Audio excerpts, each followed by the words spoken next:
Gracias por tomarte el tiempo de estar aquí, por tu presencia, Jorge. Me gustaría presentarte de manera un poquito formal, breve, desde tu perfil profesional. Y luego, si te parece bien, me gustaría que seas tú quien se presente, pues, un poquito desde lo real, desde lo transparente y humano, que es un poco el objetivo de estos encuentros, ¿no? Que la gente pueda conectar contigo, que pueda sentirte y que pueda saber quién eres más allá de lo profesional. ¿Te parece bien? Me parece fenomenal, Andrea, muchas gracias. Perfecto, muchas gracias, Jorge.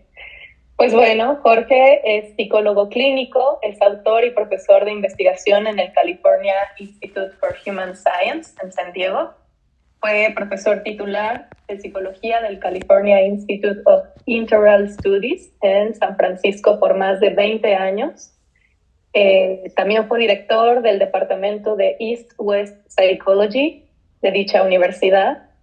Él es autor de diversos libros y artículos como Espiritualidad Creativa, una visión participativa de lo transpersonal, de lo cual puede que hablemos un poco en este encuentro.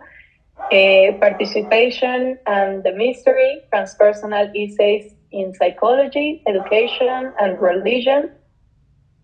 Love and Freedom, Transcending Monogamy and Polyamory, algo así, donde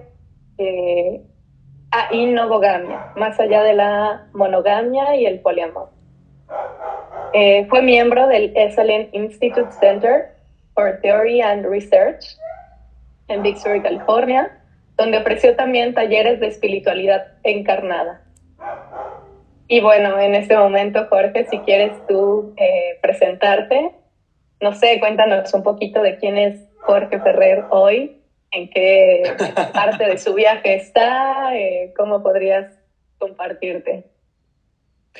Bueno, pues hoy en día la verdad estoy en un momento personal muy bueno, la verdad, después de varios años con muchos sucesos, muchas pérdidas de seres muy queridos, ¿no? Desde mi compañera sentimental en California hace 5 años, mi benefactora chamánica en Perú, uno de mis grandes mentores también en Barcelona, cuyo trabajo es un poco la semilla de los ejercicios, de los talleres que ofrezco internacionalmente y ofrecen en el Congreso, ¿no? Entonces han sido unos años realmente algo duros, y después de todos estos años, yo creo, cuando uno se permite, ¿no?, realmente vivir, ¿no?, el duelo, vivir las emociones profundas, la tristeza, el dolor, ¿no?, todo, ¿no? Realmente, aunque en ciertos momentos no lo creía, pues it pays off. O sea, realmente hay un proceso que te puede llevar a una especie de renacimiento, ¿no?, que es uno de los arquetipos, pues, básicos de la espiritualidad, de la psicología transpersonal, el arquetipo de la muerte-renacimiento, ¿no? Ya lo decía William James, ¿no?, el gran famoso, el creador, el fundador de la psicología, en realidad, como disciplina académica, ¿no?, que los místicos eran los que buscaban un segundo nacimiento, ¿no? Entonces, no sé, desde aquí podría decir que esta búsqueda mística o esta búsqueda de la espiritualidad siempre ha estado en mi vida, básicamente enraizada en experiencias espontáneas de estados alterados de conciencia en mi niñez y adolescencia, preadolescencia, ¿no? En el aula, en mi clase, cuando tenía 10 años, pues entraba como en una especie de trance, todo con los ojos abiertos, todo a mi alrededor era luz blanca, estaba en un lugar de mucha paz y bienestar, y el profe, los niños o amigos me despertaban riendo y yo me rompía a llorar. Entonces, cuando esto pasó 3 veces, hablaban con mis padres pensando que podría tener pues una especie de inicio de epilepsia o algún otro trastorno neurológico. Todo estaba bien, se quedó con una anécdota. Solo fue muchísimos más años después, cuando yo estuve en el budismo por muchos años, unos 13, 14 años, ¿no? Y en mis estudios del budismo, aparte de la práctica, pues están los llamados jhanas, ¿no?, del budismo Theravada temprano, ¿no?, los estados de absorción. Y reconocí que esa vivencia era como una especie de uno de los estados iniciales de absorción de los jhanas budistas, ¿no? Y eso me sorprendió mucho, ¿no? Y después también en mi preadolescencia empecé a tener experiencias de fuera del cuerpo, que se llaman, ¿no?, de que uno pues está en ese estado medio despierto, medio dormido, y siente una energía, ¿no?, y de pronto estás fuera de tu cuerpo. Al principio me aterrorizaban, obviamente, pensaba que me moría o que no volvería al cuerpo, pero siempre volvía y ahora ya no tengo casi ninguna. No sé si es por un desarrollo espiritual bueno o malo, no lo sé, quizás de la encarnación hasta disociarse tanto, o a lo mejor es porque esa habilidad pues no la he cultivado, pero sí que he tenido también toda mi etapa adulta también, y entonces eran como más navegables, ¿no? Entonces, bueno, lo último que quiero decir para dar flow a la conversación y flujo, ¿no? Es que fueron esas experiencias, por un lado, junto con la conciencia en mi adolescencia y de que me llevó al estudio de la psicología. ¿Por qué? Porque quería entender esas experiencias y quería también sanar las neurosis que estaba empezando a tomar conciencia que tenía, ¿no? Bloqueos sexuales, rollos, historias que tenía, emocionales, etcétera, ¿no? Entonces me llevó al estudio de la psicología tradicional en la Universidad de Barcelona. Obviamente, pues el lo que le pasa a muchísima gente, que es una psicología ya cientificista, biologicista, psicometría estadística. Había un curso que estaba bien, pero sin das cuentas no me daba respuesta, ni me daba ese conocimiento que buscaba, ni sanación tampoco, menos todavía. Al contrario, esas experiencias podían incluso patologizarse como despersonalizaciones, ¿no? Del DSM-4, ¿no? Del psíquico, ¿no?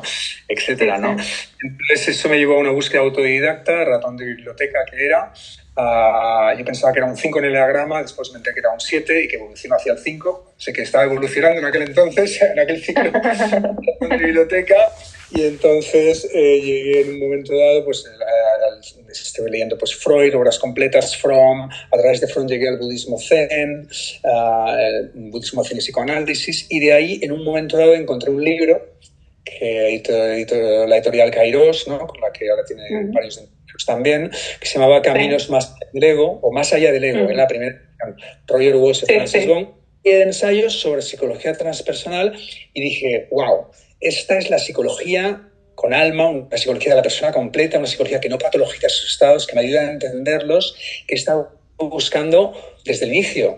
Entonces, tuvo que pasar muchísimos años hasta que pude llegar a California, ¿no? Ya a principios de los 90, en el 93, con una beca, porque mi familia no tenía dinero, ¿no? Para pagarme estudios en Estados Unidos. Y mientras tanto, ya casi acabé otro doctorado de neurociencia en la Universidad de Barcelona. Pero bueno, llegué allá a California y eso es otro capítulo, pero no sé si quieres que me desplaye por ahí o quieres hacer tú alguna otra pregunta sobre esto o en otra dirección. Me callo un poquito, a ver qué dices. Bueno, yo te diría que disfrutes de desplayarte porque justo es el objetivo de este encuentro, ¿no? Que podamos conocerte y que podamos conocer tu historia. Me gusta porque abarcaste incluso dos preguntas que yo quería hacerte. La primera es, pues, ¿qué fue ese suceso? Porque creo que todos los que terminamos en este viaje transpersonal hay algo en la vida que nos cambia de pronto la percepción y nos hace buscar en lugares diferentes, ¿no? En donde encontremos algunas otras respuestas. Entonces, bueno, ahí creo que ya respondiste a esta pregunta. Y por otro lado, también quería como conocer un poco cuál es tu perspectiva personal de lo transpersonal. Porque si bien, bueno, la psicología transpersonal es como un todo, en este todo hay como diferentes raíces y cada uno tiene como su propia percepción, se va por una raíz o por otra. Entonces me gustaría explorar un poquito cuál es tu concepción de lo transpersonal. Uy, cuántas preguntas interesantes. Poder por las ramas, me vas a tener que ayudar a enraizarme. Vamos a ver. Lo primero, mira, otro aspecto de mi niñez, adolescencia, que creo importante también comentar y que a lo mejor resuena, ¿no? con otras personas, es que yo siempre fui un forofo de los cómics de superhéroes. Más Marvel que DC, pero también Marvel, ¿no? Así que a nivel de anécdota personal. Pero mucho después es cuando reconocí que todas esas historias de transformación, de ganar poderes, ¿no? Que fui internalizando desde que era muy niño, muy pequeño, ¿no? Teníamos la colección completa de Marvel en castellano en Barcelona, que la vendimos con mi hermano no hace mucho. Y Okay. todo esto también creó también una especie de embrión dentro mío muy abierto a esa posibilidad de transformarte en más de lo que puedes ser, ¿no? Transformarte en más, como decía Abraham Maslow, uno de los padres de la sociedad transpersonal, más de lo que se ha llamado pues la normalidad, la salud normal psicológica, que en realidad no es más que una neurosis también, ¿no? Claro. Eso también se puede, ¿no? La normalitis que llamaba Claudio Naranjo, ¿no? Entonces, pues para mí todo eso también fue muy importante y curiosamente muchísimos años después, ya estando en California, con un colega de la Universidad de Rice University, Jeffrey Kripal, un estudioso de las religiones, todo un crack, que recomiendo su trabajo incondicionalmente, coordinamos una conferencia que le llamamos The Superpowers and the Supernormal, los superpoderes y los supernormal. Congregamos gente del mundo de la parapsicología, de la psicología transpersonal y del mundo de los cómics y del cine. Jacques Vallée, el ufólogo al cual después la película Encuentros en la tercera fase de Steven Spielberg está basada en su vida, y vino pues, guionistas de Marvel, que yo había leído sus cómics toda mi vida, y me ofrecí voluntario a recoger el aeropuerto de San Francisco con su esposa, llevarlo a Esalen, era como un sueño hecho realidad. Y fue una conferencia muy interesante, muy divertida, y Jeffrey Kripal ha desarrollado mucho más este tema de los superpavos, los supernormal, conectado con el desarrollo psicoespiritual y la mística también, ¿no? En la mística pues te habla de los siddhis, ¿no? De los poderes, ¿no? Aunque siempre se les ve con cierto recelo porque dicen que te pueden distraer de la liberación, de la iluminación, ¿no? Pero también es interesante desde otra perspectiva pues el sentir de que como seres humanos estamos evolucionando todo el tiempo, ¿no? Imagínate cómo somos de distintos ahora a cómo éramos en la etapa prehistórica en la cueva, ¿no? La brutalidad que había. Vale, hay muchos males en el mundo, pero hemos evolucionado mucho a nivel de cooperación, de confianza entre nosotros. Nos hemos civilizado de alguna manera con sus cosas malas, pero con muchas buenas, ¿no? Yo soy un optimista en sentidos, ¿no? Entonces yo creo que también aquí Mike Murphy, el fundador del Instituto Esalen, también va un poco en esta línea, ¿no? Hablando de que todos esos poderes o esas habilidades, ¿no? Que muchos de los cómics de superhéroes las encarnan, ¿no? En la segunda página, bueno, y en dos dimensiones, y ahora con el cine, pues las vemos entonces en la pantalla grande, ¿no? Con los Vengadores, con todo esto, pues también están hablando a un nivel colectivo, ¿no? De que todos esos poderes latentes de la humanidad, él cree, yo también creo que van a ser desarrollados en el futuro de la humanidad, ¿no? Pues la telepatía, ¿no? O la telequinesis, lo que es paranormal y raro hoy en día, ¿no? Porque obviamente hay toda una conversación científica al respecto, pues con mucha polémica, ¿no? Me estoy yendo por las ramas, ¿verdad? ¿A que sí? Ya lo veo perfecto, porque incluso en este momento me nace preguntarte, ¿cuál crees tú que es tu superpoder? Bueno, yo creo que uno de mis superpoderes, sin caer en el efecto Poliana, ¿no? Que se dice, ¿no? El efecto Poliana, no sé si conoces en mitología griega, Poliana era, no sé, era una humana, una diosa que veía, era muy naif, era como muy cándida, veía siempre todo de color de rosa, ¿no? El efecto Poliana, ¿no? Era maravilloso, el Cándido de Voltaire, ¿no? Entonces, sin caer en ahí, yo creo que mi superpoder es el ver, el percibir lo mejor, ¿no? De cada persona, ¿no? El potencial, ¿no? Incluso cuando una persona pues hace una acción, ¿no? Que es destructiva, ¿no? Para otras personas o ellas, ¿no? Yo siento que siempre hay un porqué, ¿no? Nos estamos encerrando a los llamados criminales, ¿no? Si tú te pones a estudiar sus biografías, todos tienen una infancia de violencia, de trauma, etcétera, ¿no? Reacción, etcétera, ¿no? Yo creo que en el futuro las cárceles las verán, pues como nosotros vemos los juegos de los gladiadores romanos, como algo realmente primitivo. Estas personas necesitan ser ayudadas, ¿no? Porque han sido traumatizadas por esta cultura de la sociedad, ¿no?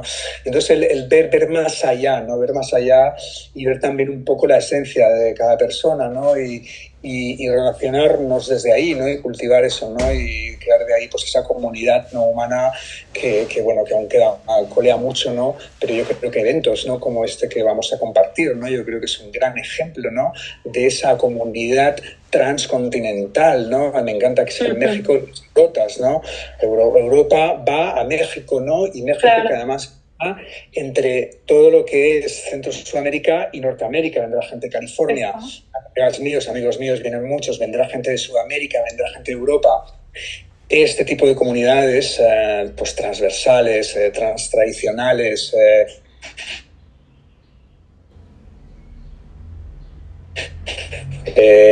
transgeneracional, pues su esencia, y también quieren empoderar el que la esencia de otras personas brillen. Yo creo que por ahí tiene que ir el futuro de la humanidad si queremos seguir vivos.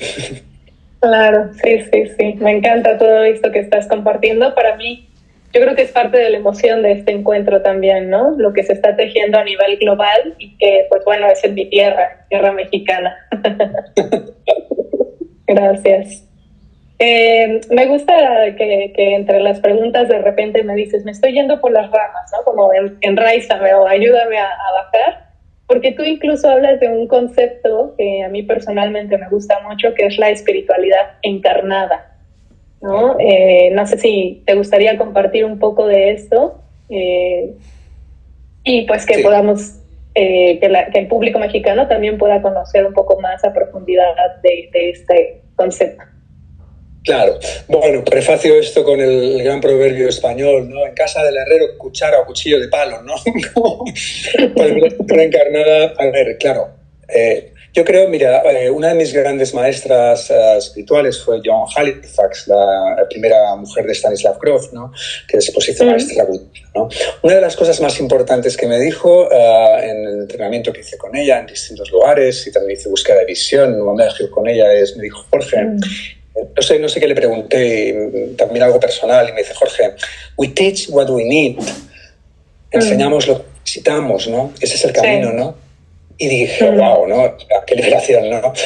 Exacto, ¿no? Entonces, para mí también la espiritualidad encarnada es algo que enseño y qué tal, porque también la necesito, porque la necesito en mi vida. Una persona muy mental, muy mercuriana, muy Hermes, el arquetipo de Hermes, ya mi pensamiento va a 100. Sí, acelerado. Puedo hablar muy rápido, ¿no? Y eso, por un lado, está bien, a nivel, ha dado muchos frutos, ¿no? Pero también todo ese proceso de enraizamiento, ¿no? De invitar a la mente a descansar en el cuerpo, ¿no? A descansar en el cuerpo y conectar y aprender de los otros centros de inteligencias asociadas que todos tenemos. Esto es parte de la espiritualidad encarnada, ¿no? Aprender del conocimiento intuitivo del corazón, ¿no?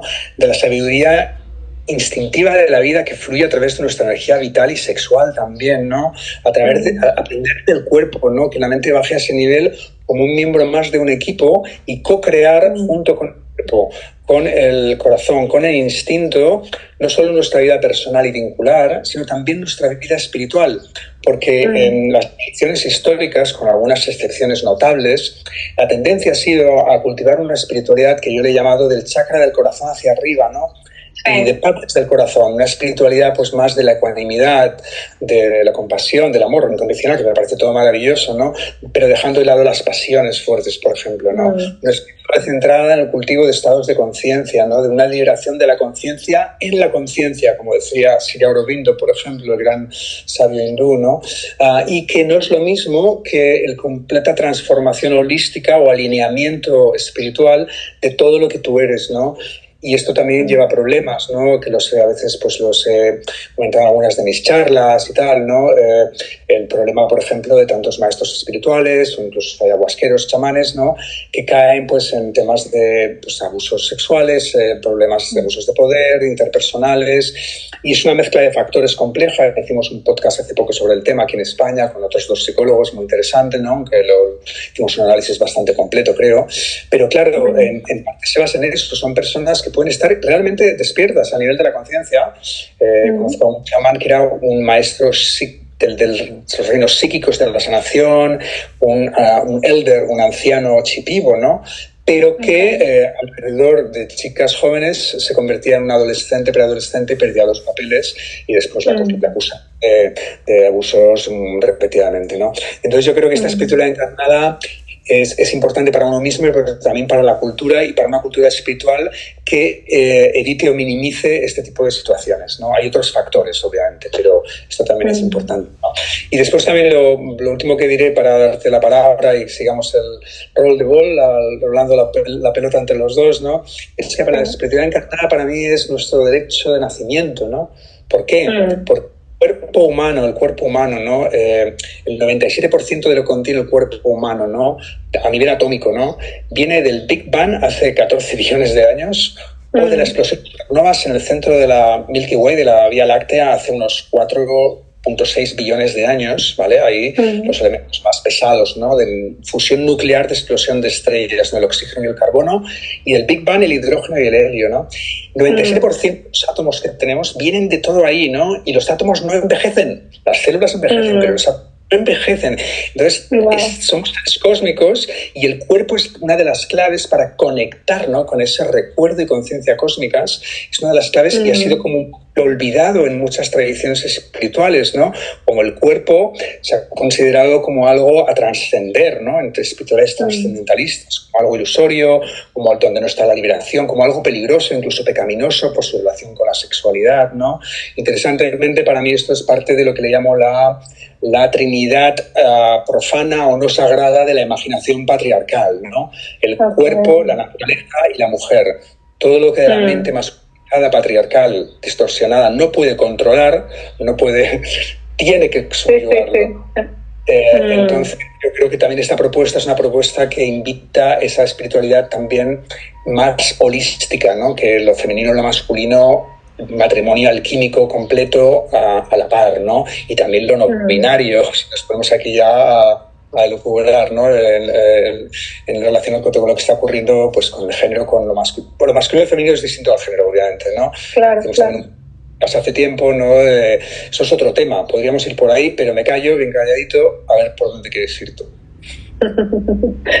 Bueno, me encanta todo lo que estás diciendo porque no sé tú cómo lo percibes, pero creo que hoy día es incluso un tema importante, el cómo se habita la espiritualidad, porque pareciera que sí, ¿no? Que se queda muy a un nivel de como tú decías, los chakras superiores, ¿no? Como algo en donde solo tiene que haber luz, como lo inefable, lo místico, pero qué importante es como realmente llevarlo al cuerpo. Y yo coincido totalmente contigo, creo que el cuerpo tiene una sabiduría que a veces ni siquiera nosotros como conciencia alcanzamos a ver o a entender, y que muchas veces ni siquiera hay que como achicarlo a las palabras, ¿no? Que es una sabiduría que ahí está todo el tiempo en flujo. Me encanta que lo hayas relacionado con los átomos, que no envejecen, ¿no? Porque es entonces el encarnar sí, soy un ser cósmico, y que esta sabiduría fluye mucho más allá de lo que mi conciencia a veces alcanza a ver. Entonces, gracias por esta perspectiva. Totalmente. Y si me permite añadir un pequeño detalle antes de la siguiente pregunta. Aparte de esto que hemos comentado ahora, también hablar de esa energía de la vida. La energía de la vida, tan conectada también unas transformaciones en la sexualidad también. Esa energía de la vida, ¿no? Esa energía de la vida es la energía que organizó la naturaleza con sus millones de especies muchísimo antes de la emergencia de la mente y conciencia humana. Claro, sí. ¿Vale? Entonces la mente humana es muy pequeña, muy limitada, y tiene que aprender a rendirse también, aprender de esa energía del instinto, no desbocado, obviamente. Ahí tiene que haber una integración de los centros, sobre todo para... No se trata de volver a los cavernícolas que decíamos antes, claro, ¿no? Pero la alineación, pero también seguir aprendiendo de la sabiduría, de los códigos de sabiduría de esa energía, ¿no? En mis talleres también va un poquito también por ahí, conectar con esa dimensión más profunda de la energía vital, ¿no? De la energía de vida, y de ahí también se sacraliza la sexualidad. Cuando se conecta con esa energía, la sexualidad es inherentemente sagrada, no solo por eso, sino además conexión íntima con la vida. A menos que ha sido por alguna tecnología, por algún problema de nuestros progenitores o por alguna otra razón, ¿no? Que todo es respetable, ¿no? Obviamente, todos hemos venido al mundo a través de un acto sexual de nuestros progenitores. Totalmente. Y qué raro, ¿no? Qué raro, ¿no? Que esta sociedad, ¿no? Algo que está tan conectado con nuestra vida, con el origen de nuestra vida, lo tacha de algo para avergonzarse, algo sucio, algo que es pecaminoso, algo que tiene que ser trascendido en la vida espiritual, ¿no? Qué locura, ¿no? Si no confiamos en nuestro origen, ¿en qué podemos confiar? Si no respetamos nuestro origen, ¿en qué podemos respetar? Eso, sí. Sí, que creo que de alguna manera va relacionado también con esta tendencia que tiene la mente humana, perdón, a como separar, ¿no? O a pues al final una conciencia dual, ¿no? En donde qué es lo aceptable, lo no aceptable, lo bonito, lo feo, etcétera, ¿no? Y que es una tendencia, pues creo, bastante humana el decir, bueno, de aquí para arriba sí, lo nombramos, lo vemos, lo compartimos, pero de aquí para abajo no, cuando bien dices, venimos de ahí, ¿no? Es el origen y el pues sí, de dónde venimos. Entonces, gracias. Claro, yo creo que parte también de lo que la psicología transpersonal, ¿no? Y lo que, por ejemplo, este congreso creo que se llama Innovación y Tradición. Sí, maravilla. Sí, sí. Es que va por ahí, claro, tenemos las tradiciones espirituales históricas, pero tenemos todo el conocimiento psicológico de Occidente y de Oriente y de otras tradiciones, ¿no? Y esa integración, ¿no? El trabajo psicológico profundo de la psicología profunda, psicoanalítica, arquetípica, grofiana, etcétera, ¿no? Integrar todo eso en una espiritualidad realmente más sólida que está basada en una integración de la personalidad de esos centros, ¿no? Y de ahí pues también, pues, no sé, empezar a co-crear con otros seres humanos o no humanos, con los árboles, con los delfines que son súper inteligentes o con quien sea, o con las inteligencias artificiales, si es que alguna vez toman conciencia, que es dudable, pero ya veremos. Todo está por venir, co-crear, ¿no? Y este también es otro aspecto de mi enfoque, ¿no? Esa co-creación con el misterio, ¿no? Co-crear con el misterio. No solo co-crear con otros seres humanos y co-crear con todo lo que tú eres, sino co-crear con esa energía, ¿no? Del misterio, ¿no? Esa energía creativa, ¿no? Esa energía que transformó, ¿no? Esos primeros átomos de hidrógeno del Big Bang, ¿no? En jirafas, en rosas y en dos personas autoconscientes. Probablemente, creo, a ver, la ilusión óptica, algunos filósofos de la mente que dicen que es una ilusión la conciencia y no me lo creo, que estamos aquí conversando y reflexionando sobre todo este proceso que hemos vivido de alguna manera a nivel atómico. Me parece algo realmente increíble, ¿no? O sea... Me encanta que lo estés mencionando porque precisamente era una de las preguntas que quería hacerte, porque he visto que en diferentes espacios hablas del misterio y lo nombras. Para mí el misterio es un concepto que me puede atrapar horas y horas y filosofar sobre eso, pero me gustaría conocer tu perspectiva. ¿Qué es para ti el misterio?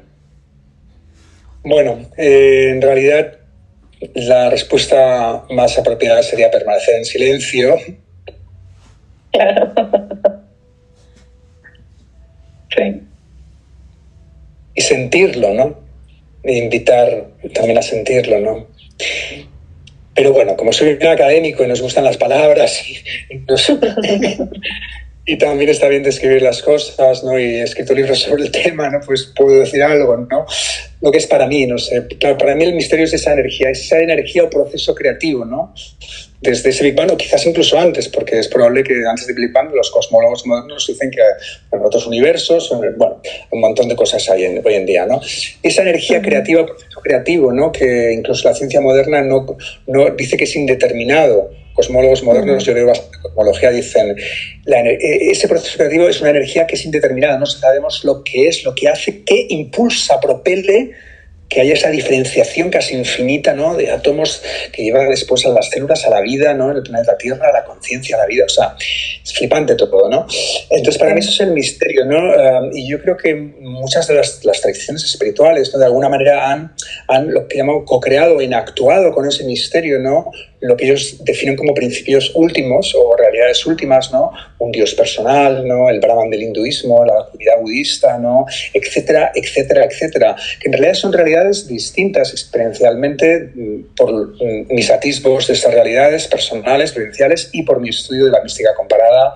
Daba seminarios de doctorado de mística comparada por más de 15 años y realmente está muy claro, ¿no? Incluso los pues monjes, ¿no? en el diálogo interreligioso, ¿no? Pues están de acuerdo en muchas cosas, sobre todo a nivel ético, a nivel de buenas acciones, del amor, de la compasión, pero a nivel de lo que creen, de las doctrinas, de lo que creen que es la realidad última, hay unos desacuerdos brutales, ¿no? Entonces aquí se ha creado unas muy competitivo entre las religiones históricamente, ¿no? Convirtiendo unas a otras, guerras santas, en fin, a todo tipo de barbaridades, ¿no? Había otras razones obviamente económicas y colonialistas en muchos de los casos, pero esta sensación, lo que llamo el narcisismo espiritual, ¿no? La creencia asentada de que mi tradición es la verdadera, Dios es lo verdadero, los demás se han equivocado, son menos reales o menos correctos, ¿no? Eso también acentúa la violencia religiosa, que también es un tema que también quiero hablar bastante a fondo. ¿Por qué? Pues porque es más fácil matar a tu vecino cuando sientes que Dios está de tu lado, no el del vecino, o más de tu lado que el del vecino, ¿no? Y el fanatismo religioso de hoy en día, el terrorismo religioso, hay otras razones de base, pero las personas que lo ven actúan van con este tipo de ideologías. Entonces, esto es fundamental. Entonces, por eso, esta visión pluralista de la espiritualidad, que yo veo como una manera de enraizar la espiritualidad en la vida, en el sentido de que tú mira la vida, aquí te estoy viendo unos árboles maravillosos a mi alrededor, ¿vale? Y un árbol emerge de la tierra y creativamente se branch out, se ramifica en distintas direcciones, ¿no? Muchas de las ramas se soslapan, hay puntos en común entre las religiones, pero cada rama o cada religión o cada desarrolla un proceso creativo con esa energía y con el proceso histórico humano que nos da no solo prácticas y entendimientos espirituales distintos, que son herramientas súper increíbles, ¿no? Sino también nos da pues como distintas soluciones, ¿no? A los problemas de la humanidad, al sufrimiento no necesario, a la alienación, ¿no? Al sentido pues de infelicidad, ¿no? Yo creo que como seres humanos, como todo bicho viviente, nuestro derecho de nacimiento es ser felices, ¿no? No a nivel de evitar el dolor de una manera hedonista estrecha, ¿no? Me gusta Stanisław Gross, siempre decía yo soy un hedonista trascendental. Un día, que claro, es el gozo tranquilo de la vida, el disfrute de la vida como un derecho de todo bicho viviente. Estamos aquí para dar eso y también para crecer, obviamente, como personas y como colectivo, ¿no? No sé. Entonces, ese enraizamiento, ¿no?, en la vida para mí es fundamental, ¿no? La biomimética, que esto conecta también con el taller que voy a dar en el taller y la charla, ¿no? Que va a ser un poco lo enfocado, no sé si quieres que hablemos de eso ahora o claro, sí. Sí, de hecho era mi siguiente pregunta, entonces. Vale, perfecto. Voy enraizado, voy encaminado. Vale. Bueno, pues es un buen puente, ¿no? Porque, bueno, esta vez es la primera vez que hago este taller. La charla la he dado otras veces, pero el taller es una de las primeras veces, aunque son prácticas que he usado mucho en este contexto, ¿no? Pero bueno, como hay tanto interés hoy en día sobre el renacimiento psicodélico, ¿no? Tanta gente realmente experimentando y ofreciendo cosas, ¿no? Y siempre, obviamente, aún todavía hoy en día el gran desafío es la integración.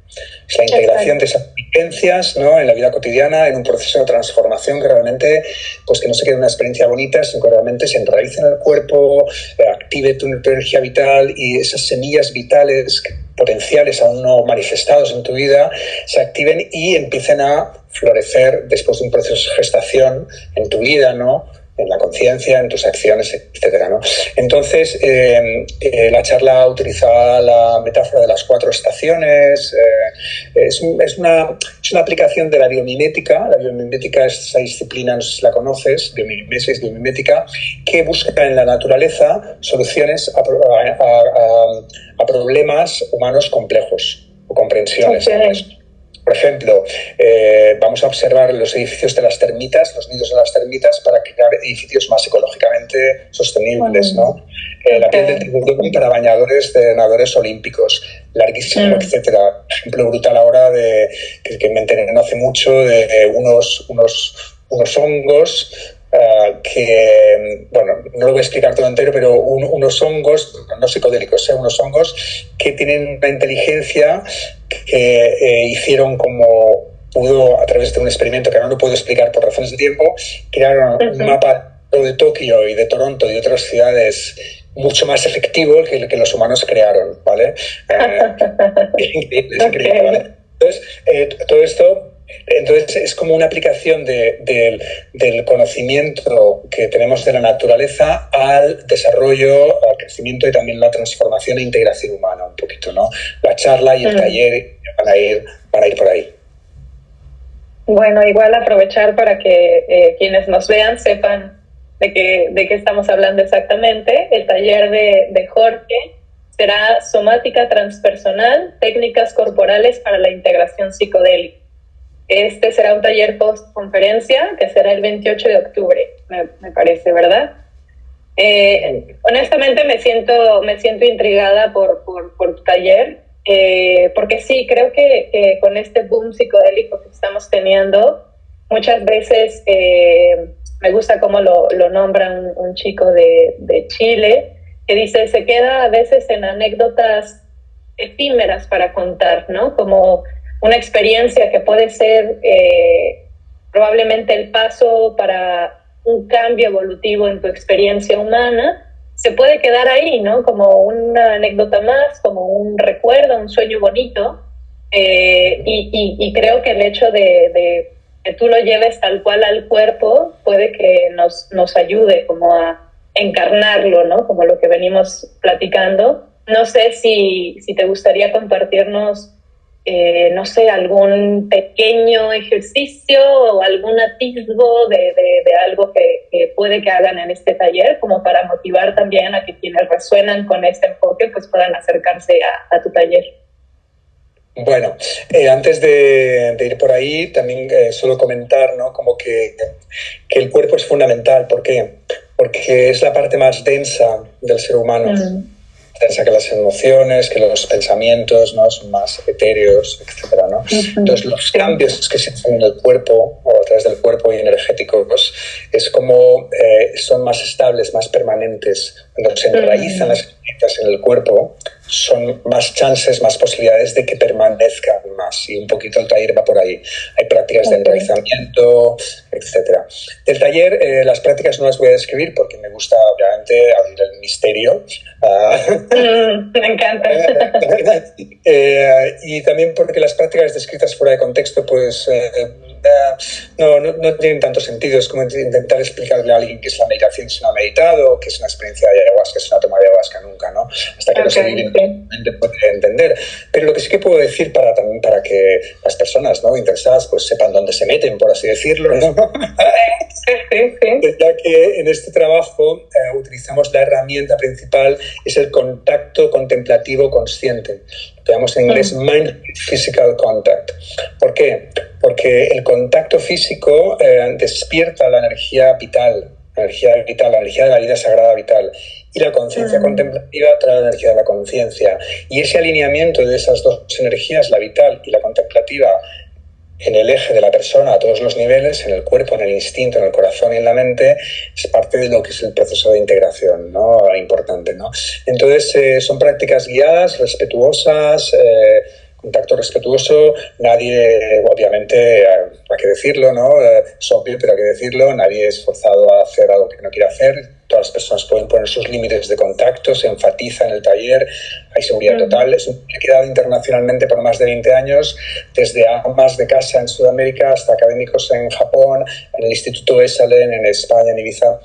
Y la gente sale pues muy encantada, ¿no? Porque es un trabajo muy sencillo, pero que va desde lo sutil a muy profundo, ¿no?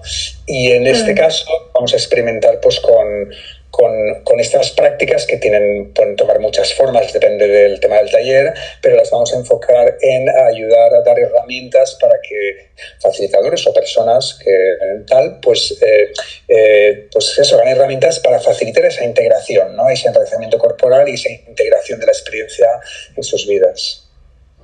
Perfecto. Y también jugaremos, y también bailaremos, y también habrá expresión artística. Es un taller que además la gente pues de experiencias profundas y además sale pues muy conectado con la vida. Hay mucha alegría, vamos. Perfecto. Sí, ya puedo imaginar que hay mucha alegría porque siento tu esencia.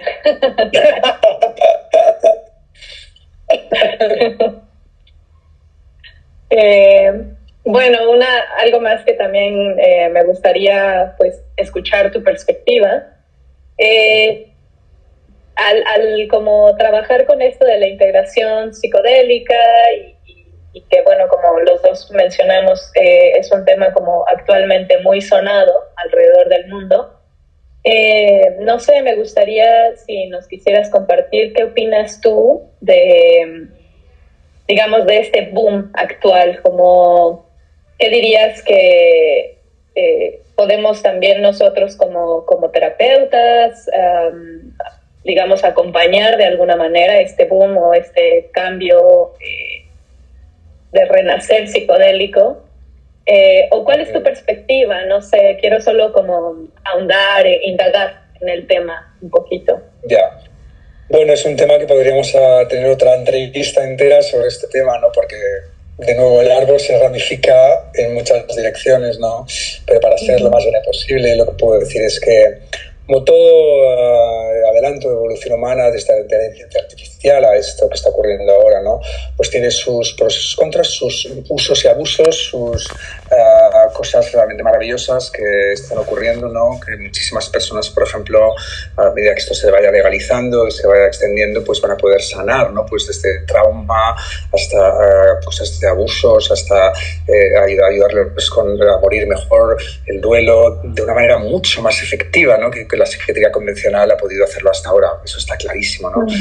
Lo bueno de una de las cosas buenas de este movimiento, de este renacimiento, es que ahora hay estudios científicos que antes estaban prohibidos, ¿no? Entonces ahora, bueno, estos científicos son millones de dólares detrás que nos muestran lo que ya todos sabíamos, los que hemos estado en este campo por muchos años, ¿no? Pero es importante para la legitimización social y la legalización de esto, ¿no? Claro, con el tema de la legalización aquí se abre una caja de Pandora tremenda de problemáticas éticas y de todo tipo, ¿no? ¿Quiénes son las personas que pueden ofrecer? Claro, muchas de las personas que tienen más sabiduría, que han estado haciendo la underground por muchísimos años, pues no van a tener las licencias, por ejemplo. Como esto se integra pues con el respeto, ¿no? A las tradiciones primordiales indígenas que han estado cultivando muchas de estas medicinas por cientos de años, a veces milenios, es menos claro, pero cientos de años seguro, ¿no? En sus tradiciones, ¿no? Con respeto, ¿no? Cómo esto se lidia, ¿no? Y hay cantidad de iniciativas, ¿no? Mi amiga Vía Labate, el Chacruna en Estados Unidos, ¿no? Hay cantidad de organizaciones que están mirando esto como muy bien, ¿no? Y después obviamente está el gran fantasma de la Big Pharma, ¿no? El problema de la coacción, del rapto de estas sustancias por la Big Pharma para hacer dinero. Y aquí hay una serie de problemáticas pues bastante serias que se están estudiando y cantidad de gente que está en este campo. Yo no estoy tanto en el campo de la prestación psicodélica, ni soy un terapeuta psicodélico en realidad, ¿no? Pero mucha de la gente que está ahí son muy buenos y están mirando todo esto desde todos los ángulos posibles, está bastante analizado, pero igualmente van a haber tensiones, ¿no? Van a haber tensiones y las siguen habiendo, ¿no? Voy a poner un ejemplo solo, no voy a mencionar su nombre, ¿no? Pero en uno de los congresos de MAPS, la Multidisciplinary Association for Psychedelic Studies en Oakland, que los dos no serán de los primeros, no sé, en Oakland, en uno de los congresos, una gran personalidad muy famosa, ¿no? Que trabajó en psicodélicos y trauma y muchas otras cosas, ¿no?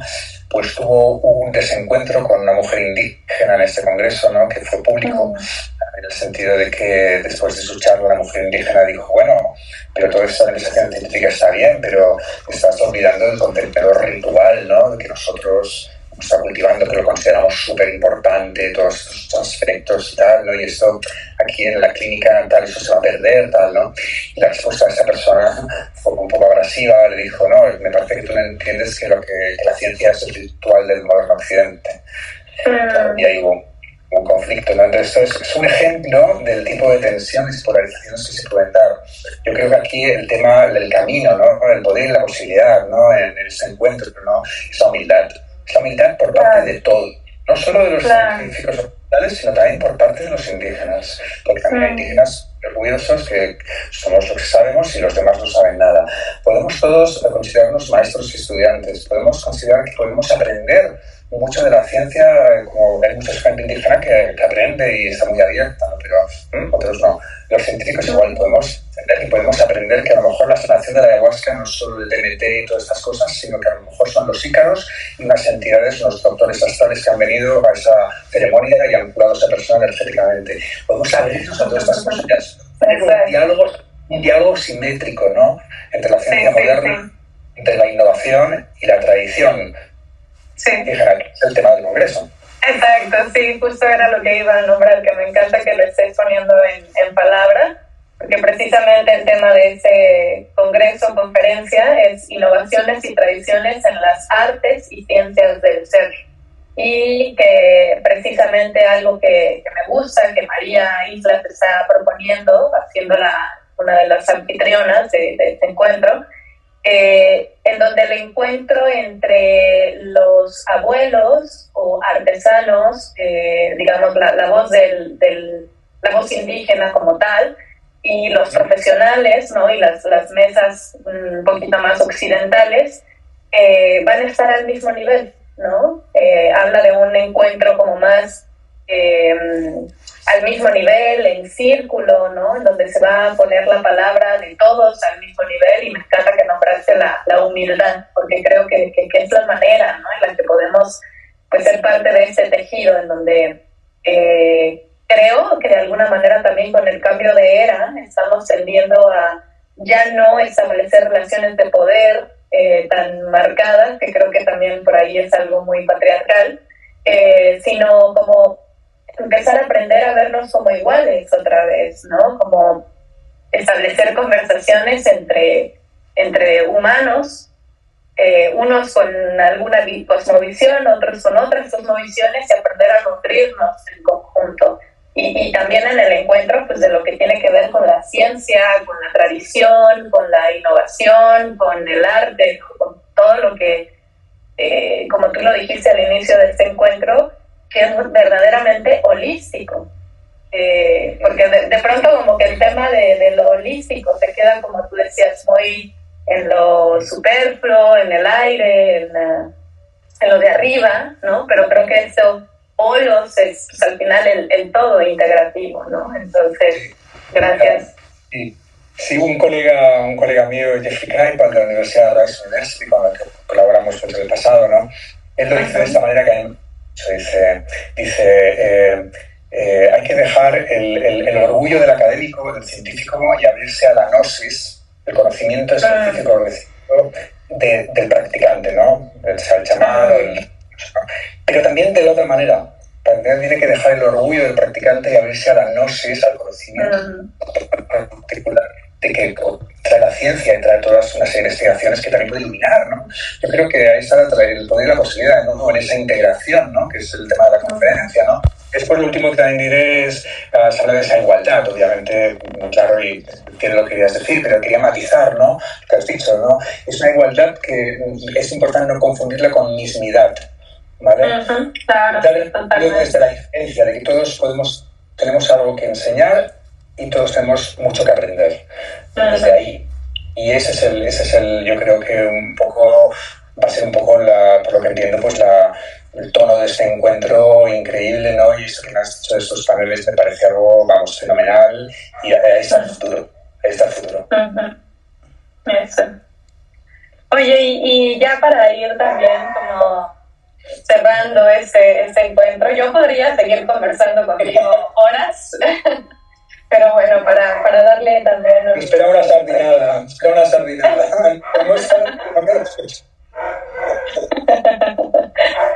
Quisiera preguntarte, hay otro término que también tú utilizas en tu trabajo. Me parece que es una visión participativa de lo transpersonal.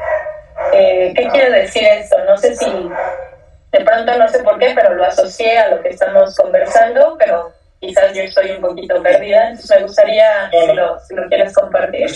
No estás perdido, ¿no? Porque esta participación habla de esas formas de co-creación que hablábamos antes, ¿no? La participación de todo lo que somos en la vida espiritual, ¿no? En dejar detrás nada de lo que somos, ¿no? En esencia, ¿no? Ni nuestro instinto, ni nuestra sexualidad, ni nuestro corazón, ni nuestras pasiones, ¿no? Todo lo que somos, ¿no? La participación con el misterio, ¿no? En esa visión de la vida que decía, o creando de manera que con más o menos conciencia, pero es inevitable, lo estamos haciendo igualmente, pero tomar más conciencia, ¿no? Y por tanto más mayor responsabilidad. Claro, claro. ¿no? Y al punto de lo que estás hablando, de nuestra conversación ahora, participación de todos esos conocimientos, de toda esa diversidad, de todas esas voces predominantes, marginales, en la conversación de la humanidad que tenemos que tener para vivir y para llevarnos mejor y para construir una vida y una cultura cosmopolita, una vida del planeta Gaia, en el que el bottom line no será el poder, el dinero, la avaricia y la competitividad, sino el amor, el cuidado y la generosidad. Me encanta. Creo que 100 palabras. Muchas gracias, Jorge. Muchísimas gracias a ti, a Elena y a María y también a Pierluigi Latuada y a todo el equipo de Eurotas por la organización de esto, que yo sé que es un trabajo herculeano y seguro que va a todos y bueno, va a ser algo fenomenal. Animo a todas las personas que están escuchando esto que consideren venir. Las conferencias de Eurotas, para mí, en contraste con algunas de estas más transpersonales de Estados Unidos, que suelen ser más cognitivas y académicas, y lo que siempre me ha gustado las conferencias de Eurotas, y esta va a ser más porque es de México, es que es una combinación, ¿no?, de rigor cognitivo, pero también de ritual, de ceremonia, de performance, de tal, ¿no? Y es como un festival conferencia que invita precisamente, porque incluye todas esas otras cosas, a esas otras formas de conocer esas partes de nosotros mismos a la reunión, y eso es tremendamente enriquecedor. Sí, muchísimas gracias. No, me encanta porque nombras cosas importantes. Creo que justo este encuentro puede que sea también distinto en ese sentido, bueno, incluso desde la preparación de ese encuentro, en el equipo está detrás de toda la organización.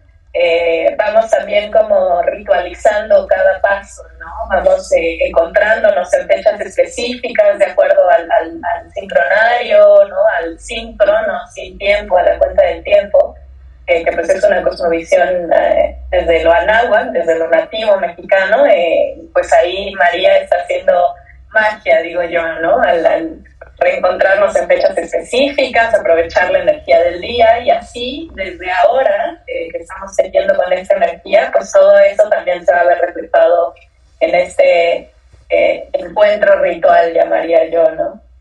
Entonces, pues te aseguro que esa coherencia entre el proceso y el contenido garantiza el éxito de la conferencia, y no yo digo éxito a nivel económico, de multitudinario, digo éxito a nivel humano, de transformación, de enriquecimiento mutuo, que es lo que se trata todo esto.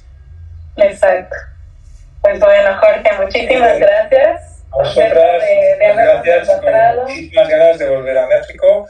Estuve allí ahora 2 veces este año ya, a la costa de Oaxaca, en Apunte, así que con muchas ganas de volver, que nunca he ido a la capital de Oaxaca, y después del Mitaquer planeo quedarme por allí para el maravilloso Día de los Muertos, que son los grandes atractivos de este encuentro, que tienes el Día de los Muertos a 5 días, y es, entiendo, el más tradicional bello de todo México, uno de los más tradicionales y bellos, quiero comparar, ¿no? Pero me voy a quedar allí con amistades, con colegas, para disfrutarlo y celebrar después de todo el encuentro, ¿no? Va a ser como muy bonito.